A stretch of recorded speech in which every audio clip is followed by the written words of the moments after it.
Obamacare survives, and so does Arkansas Works. So where from here?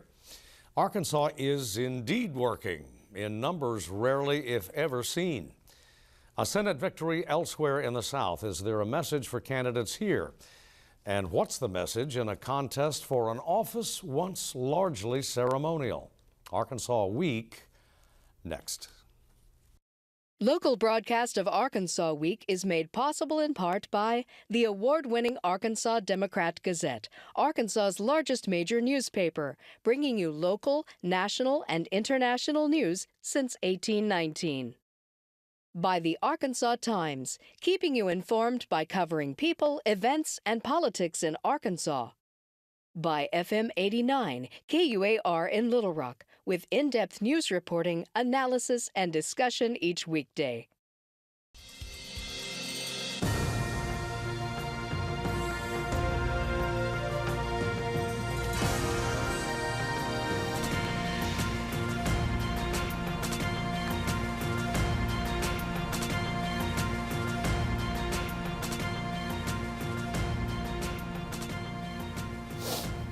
Hello again, everyone. Thanks for joining us for Arkansas Week. How Washington affects politics and policy in Arkansas, and perhaps even how Alabama influences politics in Arkansas.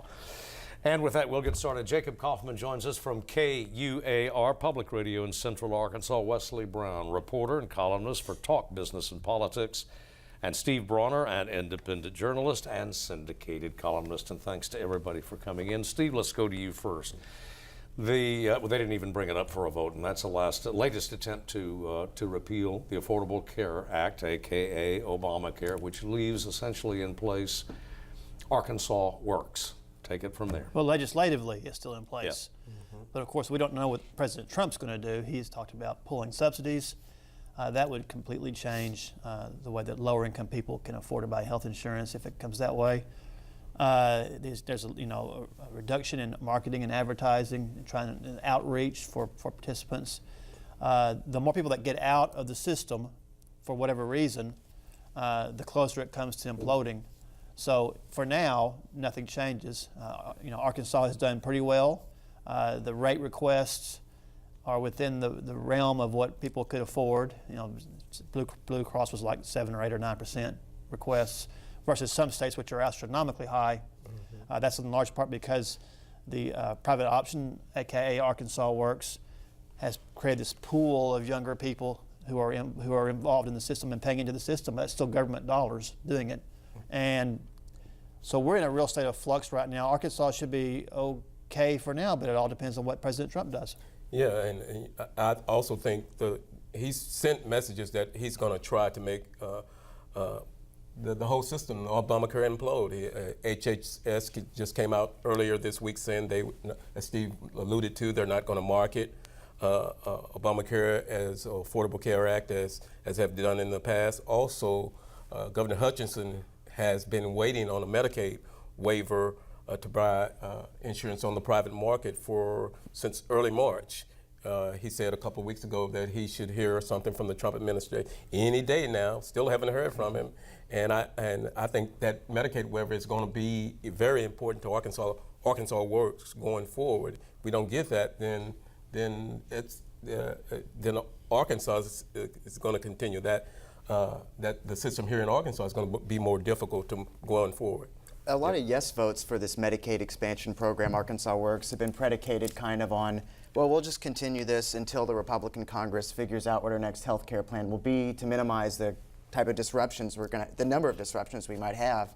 But this latest Graham-Cassidy bill failure, it's obvious to everybody. It's a catastrophic failure of some way of the Republican Party congressional candidates' promises for the past 7 years. They've totally failed to deliver on this.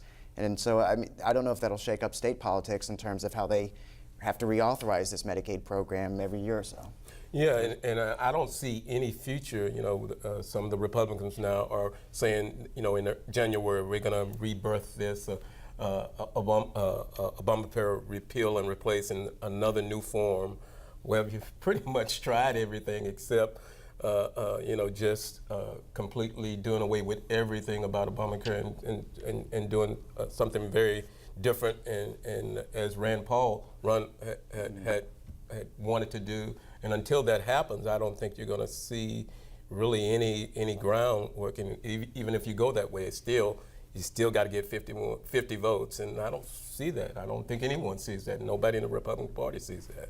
Well, there's another domestic priority in Washington right now. We may touch on that in just a moment. But at any rate, Steve, the Hutchinson administration already aiming to pare down the Medicaid rolls by several thousand. About 60,000 through the Arkansas Works. Currently, you're eligible if your income is up to 138% of the poverty level. Under the waiver that Hutchinson is seeking, it would be down to 100%, and that would kick off about 60,000 people. Right now, more than 300,000 are on the roll, so it would reduce that. And he has wanted to move those over into the marketplace, and that would be how they would have health insurance. But if the president gets rid of those subsidies and such to the marketplace or lowers them, then that's a whole nother problem for these 60,000 people that the governor's plan didn't originally account for. Really turning the vice. Yeah. And it, all things considered, I suspect the marketplace was, in a sense, a great success in Arkansas, all the more so for the state having declined to spend all these millions of dollars in outreach that were available. Yeah, in fact, statutorily prohibited from it. Yeah, and the success has been everyone in the GOP and the Democratic Party have applauded Governor Hutchinson. Even Governor Beebe came out this past week and in criticism of Graham Cassidy, and he applauded the fact that Arkansans, GOP, and Democrats had worked together. He noted that number 320 people now have insurance. And he said it's a great success. Arkansas it's become a national model, and but this was the first time since Governor Hutchinson where you've seen the former governor come out in a strong. He didn't directly criticize Hutchinson, but since Hutchinson supported Graham Cassidy, put the weight of his office behind it, you saw for one of the first times that the former governor came out in criticism of this process. And the complaint continues in some quarters of the General Assembly that no matter the immediate success, if you wish to judge it as such, ultimately the program is unsustainable fiscally at the state level. Well, right, because for a while it was basically free to Arkansas. Then it went up to 5%, and it increases up to 10%, and that's hundreds of millions of dollars. And of course, not only that is that state dollars, but of course the other 90% is coming from federal dollars, which we pay into. So that has been the complaint. It is still a government program. But at the same time, if they had enacted the Graham Cassidy bill or some of these other bills, even though the state does have to increase its pay to it, the overall impact of losing it, I think, would be $5 or $6 billion by 2022 or something to that effect. So the overall effect is still Affordable Care Act puts in a lot more federal dollars, even if the state does have to. At whichever way you go, you're going to have to pay. I mean, it's regardless. Is it going to be that $6 billion tag that the Kaiser Foundation and some other reports have said that price can go as high as $6 billion for Arkansas, or is it going to be a lesser number if you get a Medicaid waiver or if you get some other things that the governor, or you throw people off, put them in the marketplace? That price tag is still going to be pretty high for the state of Arkansas. Well, some other numbers, and they involve who's working in Arkansas and who's not. But we'll focus on who's working. And Wesley, things have rarely been as busy as they are. Yeah, there's been some recent announcements. Simmons Food up in northeast Arkansas announced that it's going to expand to almost, I think, 1,500 jobs. And then you had here in Little Rock, Bank of the Ozarks announced that it's going to put a new headquarters location here. Of course, Walmart, it was the biggest announcement. They're going to expand their headquarters. A lot of recent smaller job announcements that didn't get the fanfare of these. But overall, the state's civilian labor pool is at an all-time record. Since 2007, I think our workforce is now a little bit about 1.35 million people that are working. The unemployment rate is just above the all-time record of it's right at 3.5% now.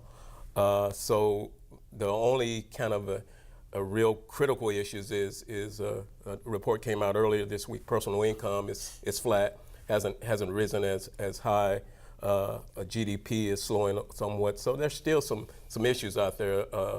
there was talk of bringing an Amazon to Arkansas, but that would need 50,000 tech workers from Arkansas. We don't have that. We couldn't even do 10,000 if we tried. So there is the technical skills in our workforce, or do we have the people? Automation is going to continue to erode jobs in Arkansas. So, but so far, as Governor Hutchins said, he's given himself full credit that the workforce, the labor market is doing pretty good. Yeah, well, I would too. We had last month, we'll have new numbers, I think, by next week's program. But I think we had a 1/10% click up in the jobless rate. But kind of understandable in the sense that more people are now back in the labor force. Yeah, right.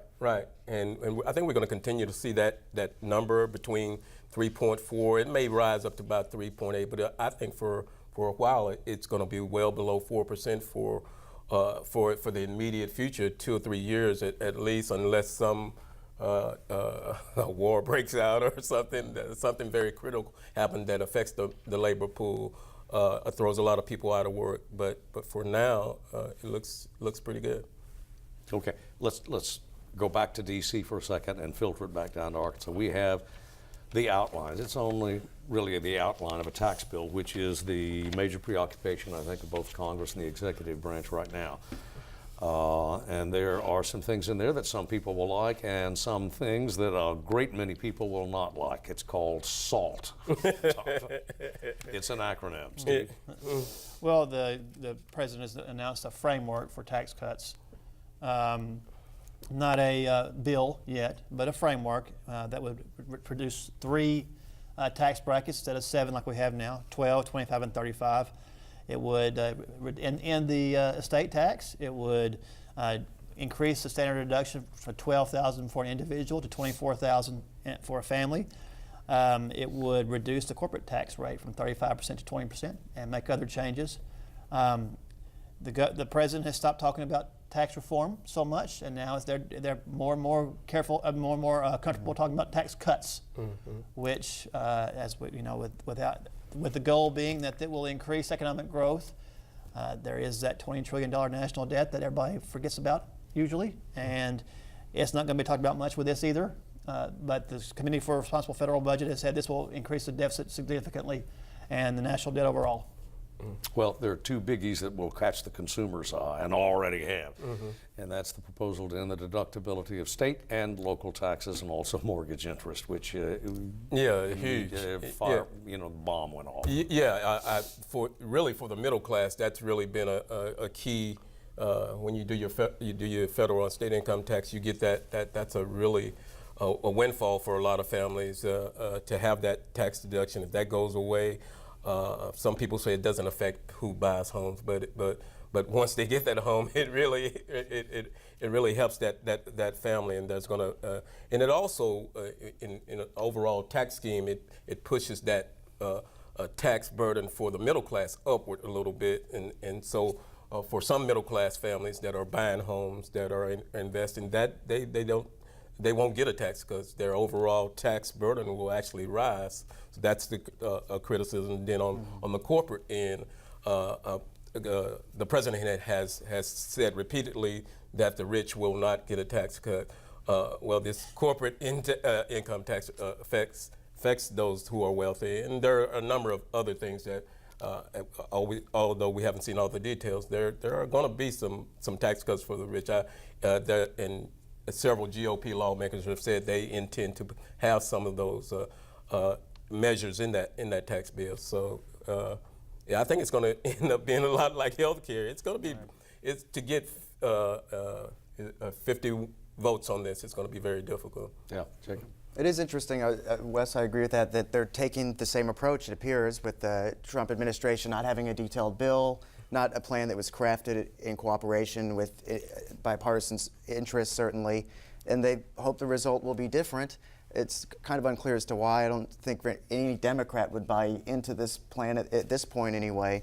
And it's another one of those examples where the Trump administration has promised something in the past that this isn't necessarily the same terms of it. At first blush, it would seem the schematic anyway, that You're the right. administration unveiled on tax reform, it already has evoked more GOP opposition than the health bill did. I mean, it took a while for the health thing to kind of coalesce with Murkowski and some of the others. Right away, there were some GOP representatives in highly urban states where state and local tax deductions are crucial that are already expressing, shall we say, profound reservations about it. But ultimately, with health care, someone was going to lose. They were going to either lose their health care, they're going to pay more taxes, something was going to happen with health care that people had to lose. With tax cuts, you could make sure that no one loses, except future generations who have to come back and pay off the debt that we're increasing. But the deductions, to make this even halfway work mathematically, you have to get rid of some deductions. Well, those are there for a reason because powerful groups wanted them there, and those powerful groups will be back trying to protect those deductions. So I would be surprised if a lot of those go away, but you sure can cut taxes, and eventually people will come around on that. And yet, and on the same level, our state is also having that same discussion right now at the state capitol about these tax deductions, or some people would call them loopholes, that corporations have or individuals have, and they're going to make it a flat tax. But that's going to be very difficult. And you're going to have. You say the healthcare is had winners and losers. Well, this is going to have winners and losers if they don't get it right. Yeah, because a lot of people say, as Stevens noted, the middle class could get, and people on the it could be a tax for the very low income and the very wealthy, and leave the middle class out. Now, over to Sabin territory, which is, for the last few days, has been Roy Moore territory. Obviously, the candidate to the very far right, certainly to the right of Senator Strange, rebuffed overtures to the state by none other than the president himself, and by, I think, 9 points, elected the former judge, Roy Moore, who's almost certain to go to the United States Senate. What's the message, not only to Republican candidates, particularly incumbents in other parts of the country, but particularly in the South? Is there one, Well, Jake? he rebuffed Washington and the president in a way, but also I think during his acceptance speech, he made it clear that he stands for Donald Trump's agenda. He wants the border wall. He supports the president, and the president supports him. So the message, I think, for many Republicans is going to be, if you're an establishment type Republican, like Luther Strange was, who's appointed by a disgraced governor, so there's some local politics at play in that election too, that you might be able to get a challenge from someone who is more conservative than you. This is something we talk about a lot, about primaries becoming increasingly partisan. I don't know if there's an Arkansas angle necessarily. If there hasn't been a super viable person to the right who's challenged anyone in the establishment in past elections. But people are looking at vulnerable senators in regards to the health care vote, like Jeff Flake in Arizona and the like, that now they might have to worry about that. But that gives Republicans some worry, because if they get an ultra-conservative who wins in their primary, what does that mean for a moderate state who now has a conservative Republican instead of a moderate Republican running in the general election?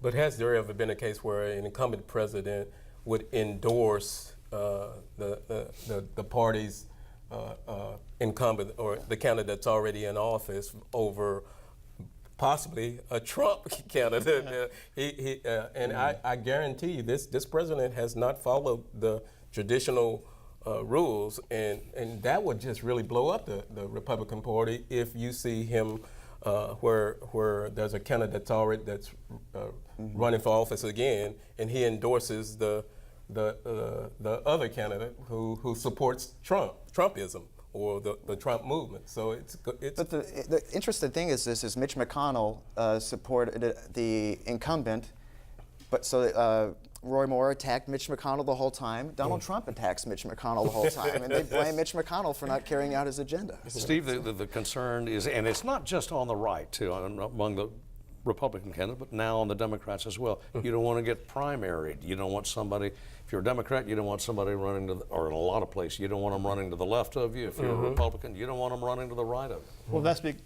Most states, and now 90% of all congressional districts are now safe districts as a result of gerrymandering, how the districts have been drawn, and because of self-selection. We live by people who vote like us.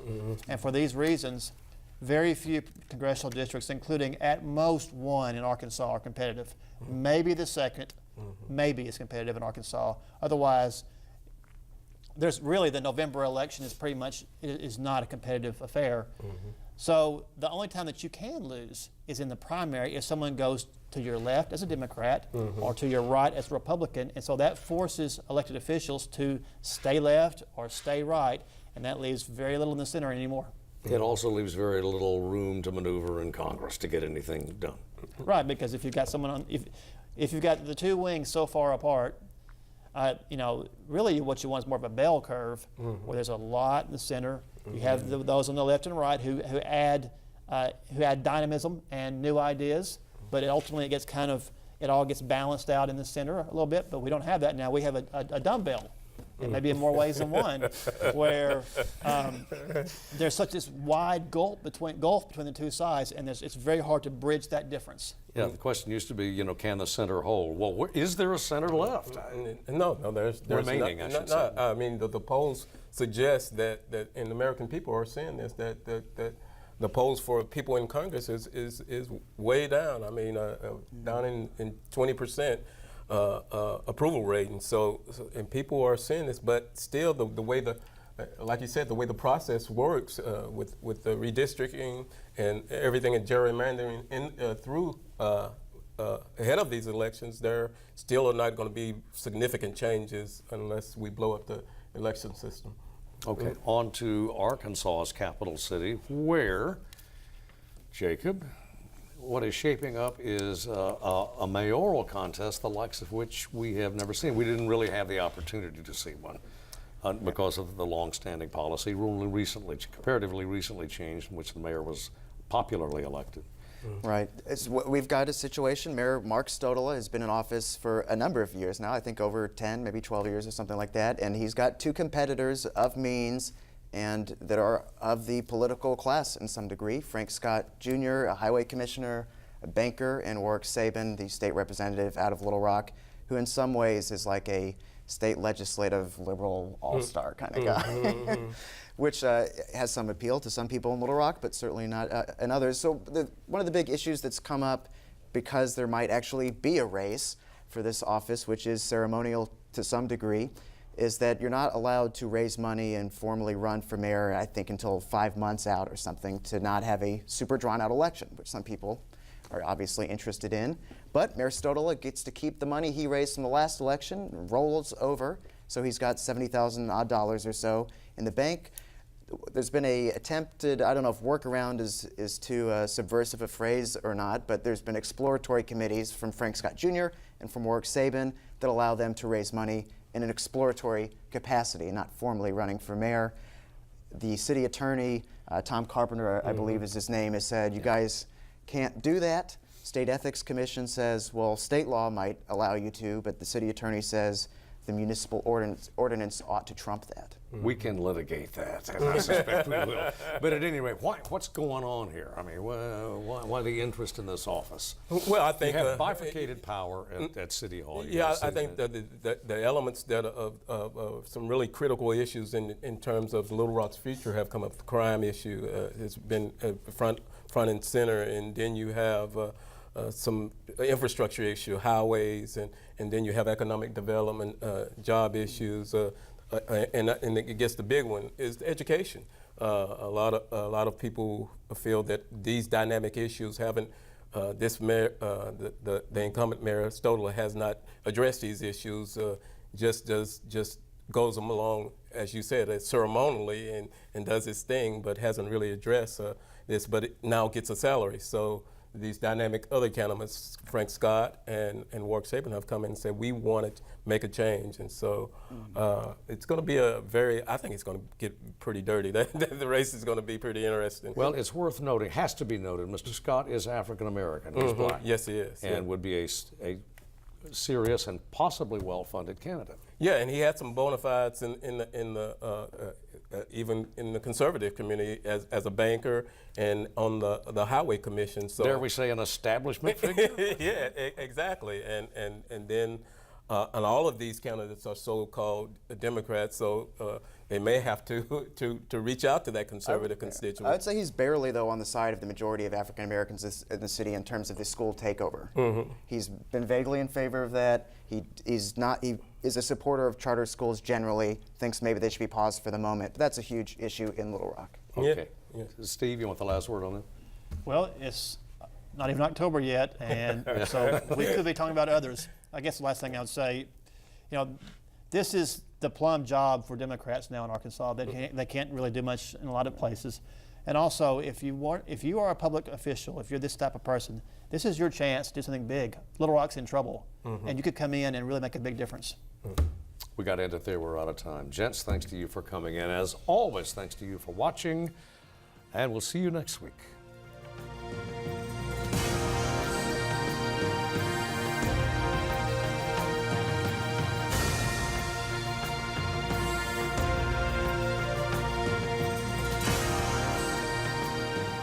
Local broadcast of Arkansas Week is made possible in part by the award-winning Arkansas Democrat-Gazette, Arkansas's largest major newspaper, bringing you local, national, and international news since 1819.